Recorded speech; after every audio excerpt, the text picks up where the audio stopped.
Hey folks, Mike here, and I know it's been a while. I apologize, but I got good news.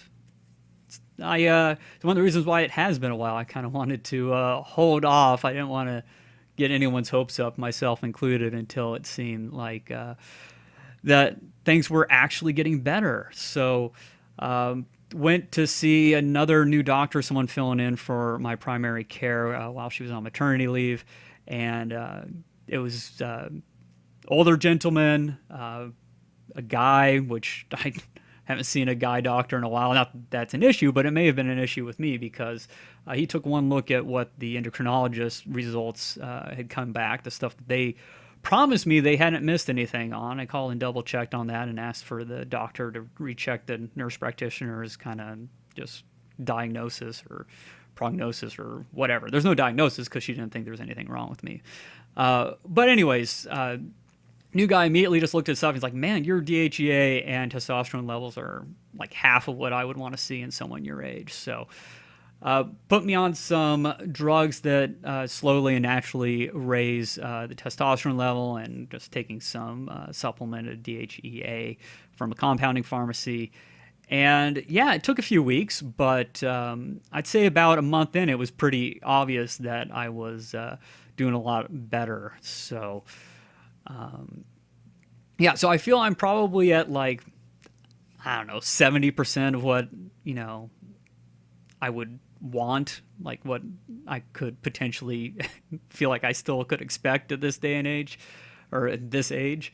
But, you know, just for my personal kind of tiredness and especially the brain fog, which was the hardest thing to deal with because you just couldn't feel like you could do anything when you just can't hold a thought in your head for more than like a second. So that's essentially good. I'm still extremely tired, but it's more of the type of tired I'm used to. So it's definitely the case that I think there's a lot of different issues that have been compounding this, along with like chronic pain and stuff. But I do believe that I can kind of have a bit of a life back again now. I can drive places even at night, which is amazing. I can go to the store, I can go see friends, um, and yeah, and it's been good. So I want to share that good news, especially since it seems to be sticking around and things aren't necessarily ideal in any way, but um, physical therapy is going really well. I lost my physical therapist, unfortunately for me, but good for her. She went and got a really good position at Mayo Clinic. So happy for her. So I'm with a new physical therapist in the same office right now. And he's good. I have no issues with him at all. I think he's. It's always nice to have another pair of eyes on an issue. So, but up until that point, even the neck was getting a little bit better. The knee is pretty much fixed now. I can even jog on it, which for me is pretty impressive. So, I ran. I ran a. I ran a mile the other day, quote unquote ran. I got a treadmill in my house now uh, that at 5 miles per hour, which I don't know was 18 minutes or something. I don't know. I did the math once, but not gonna win any records. But for someone who one doesn't like to run anyways and really hasn't run in like 15 years or jogged. I was pretty impressed that I was able to do that and my knee didn't hurt because that's how I blew out my knee to begin with was gosh, at least 15 years ago now. Um, Valeting cars and just you have to run constantly while you're valeting unless you're driving the car, but there's just as much running back and forth to the lot. So yeah, I like slipped on some loose gravel or something, and I think just hurt a tendon or something. I don't know. They want to do an MRI with workers' comp and stuff. So anyways, it hurt me for years after that, just not doing much with it. But it just I take forever to heal on things apparently, and yeah, the fact that where it's at now, I never really thought I could get my knee to where I could run on it again. So that's been really cool. So yeah, between the physical therapy, the neck's actually been a lot better, like the past couple of weeks as well. So maybe some of the new exercise I'm doing is helping with that, and that's a big improvement. The only thing that really hasn't improved at all, which isn't a surprise, is the insomnia and just quality of sleep. Actually, the last like 4 days, I was struggling pretty hard with insomnia, and essentially had like two 24-hour days in a row with like 6 hours of sleep in between. But hopefully, maybe tonight will be better. Last night, like I went to bed around 11 and slept till like 5, and then like fell asleep on the couch a bunch until like noon. And yeah, it's been a bit rough. So I'm a bit out of it now, but feeling better, and I've been doing a little recording. So that's the last part of this episode as a I don't know, what do you call it, a reward for making it through all the whining, and yeah, good news too, but all the talking about the things that no one cares about. Is I've been recording some episodes of things. I kind of figured, since I could get back into things at my own pace, there was something I wanted to check out, which had been recommended to me on multiple occasions, and now I understand why, which is Cataclysm: Dark Days Ahead. Excuse me. So, if you don't know what the game is, essentially, I can actually just throw it up because I was looking at it just now. Where is that scene? There we go. So, it's very much like Dwarf Fortress Adventure. In fact, it's much more fleshed out than Dwarf Fortress Adventure because, I mean, let's be honest with ourselves, it's got a long way to go. But this is kind of what I envision Dwarf Fortress Adventure becoming. Obviously, different setting and all that kind of stuff, but the level of depth in this game, and it's got kind of a similar sort of thing. So you got your tile-based, you could do ASCII if you want, look at the world around you with vision cones and stuff like that. You got light. So you have to be in the light to do certain stuff. Here's your like health over here. You got like what you're wearing, and you can put them in order so that they're layered properly. You don't have your boxer shorts over your cargo pants or something like that. But besides having like warmth values and storage so you can carry stuff, and protection, they also have encumbrance. So you have to worry about over-encumbering different parts of your body, and each one, if it's encumbered, has a different malice to it. So quite a lot of depth just in simple kind of systems like that. You have a morale system. So we enjoyed some nice things, and our morale went up. But if your morale tanks really bad, then you may not even want to keep yourself alive. If it gets really, really bad, it's like, life's not worth living. I'm done. I'm out. So there's the morale system. When you look at the stats, you got kind of your basic strength, dexterity, intelligence, perception stats. Here's some more information about your encumbrance and kind of your current situation there.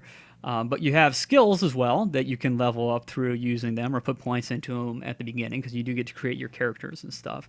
And then you also have traits that you can choose. Negative traits in red, positive traits in green. This character is pretty interesting. I'm actually just thinking about going back to playing him, since he didn't die, and I didn't want to put this series up first because it was the one I used to basically figure out how to play the game. I really don't want to put it up at all, but it's been too interesting of a playthrough overall for me to keep to myself, I feel. So the scenario here is I decided to start in a prison, which gives you a bunch of points because it's very difficult. I think it might be the most difficult starting situation. It's like, I'll just try it out, trial by fire kind of thing. I only played a few characters just really quickly, like died within like the first couple hours or something. In-game hours. Like one episode worth. So I chose the prisoner start. So the only thing you start with in that, you start in a prison, which is where we are now, but we're kind of out of it now. And you start with the psychopath trait that you can't get rid of, and that just means you don't really care about anything. So there's, I never even talked about what the whole setting of the game is. It's essentially all your apocalyptic tropes rolled into one. So you got zombies, you got like military experiments, you got mutants, You got just wild animals. You got other characters, NPCs. So pretty much, there's a ton of dangerous stuff out there. And in this situation, we started in a prison. Essentially, the zombie apocalypse hit, and we were just kind of left, me and one other. Luckily, I started next to someone this time. One other convict and I were basically stuck there trying to survive and eventually break out. Whereas, like, all the guards were turned into zombies, so we have to worry about them. There was essentially prison robot kind of guard things that were quite a big issue. And yeah, so, but when I created the character, I decided, well, he's going to be really strong at Exteritus, spending time working out in the yard, and he's got to survive prison life. And I decided to add, again, this isn't not again, I've kind of given this spiel before, but it's not saying that all prisoners are like this. This isn't a stereotypical prisoner. I just wanted to create I don't know, kind of like a movie or TV show kind of prisoner. So he's got an addictive personality, a chemical imbalance. The addictive personality just means you have to be really careful with using pretty much any sort of like stimulant or drug or anything like that. Chemical imbalance, he just feels weird sometimes or off, like it can hit his morale really hard, or sometimes he's like more manic. He can sometimes just get really tired and kind of just fall asleep like on the ground, or get really hot or really cold. I chose schizophrenic, which means he hallucinates, not all the time. So it's quite interesting. Probably not the greatest thing for me to be playing around with kind of on my first real playthrough, but essentially you'll see all sorts of crazy enemies and stuff, and they will, start to attack you, and you have to determine whether they're real or not. And it's fine when it's something really crazy, because you're like, okay, yeah, that's obviously we're hallucinating now. But sometimes it just happens to be some of the enemies that are around in your kind of current surroundings. So you kind of have to make a choice. Do I stop this? I've just put 15 minutes into cooking this thing that I'm going to lose if I stop right now. But I also don't want to get attacked by this crazy enemy. Slow reader, just to get some more points. Trigger happy and ugly. And then for some of the beneficial things, since he's a prisoner, there's some probably things you learn from being a prisoner. He's every time indefatigable. He cannot be fatigued. Light step, so he has a lot more stamina, which is that bar there. Light step, just he can sneak around a bit and know not how to draw attention to himself. He's got night vision because in the game, let's say this is your character, it's not, but you can only see in the dark these squares around you, at least in the two other playthroughs that I had before this one. So at least night vision gives you a little larger amount of viewing in the dark. And I just feel the game's not balanced properly with the vision. It's extremely rare, and I have bad night vision, for me to ever be outside at night, and even if it's cloudy and, no matter how dark it is, it's just, you can see more than 5 feet in front of you. Your eyes adjust to the light. So, I don't know. I think from now on, night vision is a necessity for me to play, and especially when recording episodes and like sharing it with people, it's stupid just to be walking around in the dark. Of course, you can find flashlights and stuff like that, or make a torch or whatever. But I don't know. Maybe in the future, as a challenge to myself, I'll try a character like that. But yeah, Scout has kind of a little bit better kind of knowing about his surroundings and being able to notice like large structures further away, strong back, and tough. So if you decide to go and watch that one, the rambunctious Rick episode in the prison, I don't know what I'll title it, but it won't be up right away. I got some episodes of a different character I want to put up first, just to kind of give a better idea of what the game is like, since I'm not struggling trying to figure out how to play it. But I think I want to put this one up eventually, probably right after that one. But I'll kind of wait to see what the feedback is from the other series and this video as well, to see how many people are interested in it. because it's a lot of videos. This one's made it quite a while. This was a huge success and still is. Like, I'm not dead yet. So I won't give away any more of kind of what's going on here, but there are, more weapons. We got guns and lockpicks and, all sorts of fun stuff. So, yeah, that's basically what the channel is going to see for a while. I'm actually going out of town as well, so it's good that I got some stuff recorded up because I do want to start putting videos back up again. So unfortunately, I'm not going to be able to get much feedback that's going to affect my gameplay in any of these series. But I will obviously read the comments as I always do and respond to probably anything that seems like could use a response. But that's what you can expect for the near future, especially while I'm out of town, is just to see some Cataclysm DDA episodes showing up on the YouTube channel. When I get back, again, it's funny, since I'm feeling better, there's a lot more things that I want to do because I can do them. And some of that is kind of, determining, okay, you just spent this long period of essentially being useless to society in general. How do you look at that? What's the word I'm looking for? How do you reflect on that and decide what you want to do? Because it's almost like you're getting a second chance. I'm trying to sound overly dramatic, but it feels that way. I feel like I'm getting a second chance at life, and I felt what it's like to be completely helpless and not be able to do anything to help others, and I want to make the most of the time that I have left here, however long or short that may be. And so I haven't really come to any complete decisions yet, but I definitely have a few kind of irons in the fire, one of which may even include having to go back to school, which I really don't want to do.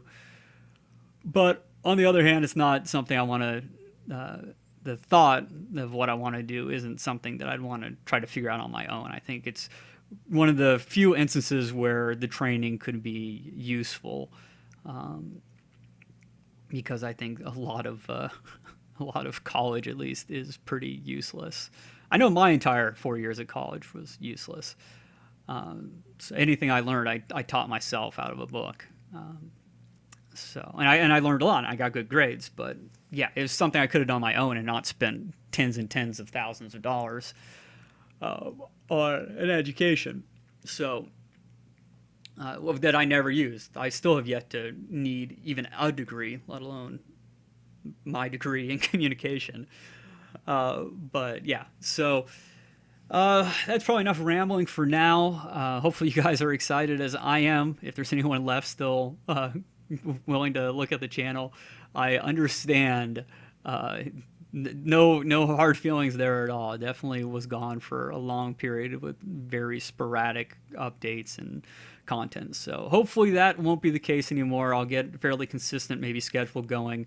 Obviously, if I do end up having to go back to school or I start working on other stuff, then that'll affect how much time I have. But I should be able to find a balance and be able to not necessarily commit, but just kind of give you guys a better idea of what to expect when it comes to what you can expect to content and frequency and stuff like that. So again, I'm a bit tired, so I think that's good for now. Thanks for watching. Thanks for everyone who's been interested and is kind of kept up with me. It's pretty impressive considering how distant I've probably been during this time. But yeah, I'm very grateful, and I'm very I feel very fortunate, and I'm looking forward to what's to come. So thanks for watching, and I'll see you all in the next series. Some Cataclysm DDA. Let me know what you think. I'm really interested. All right, bye-bye.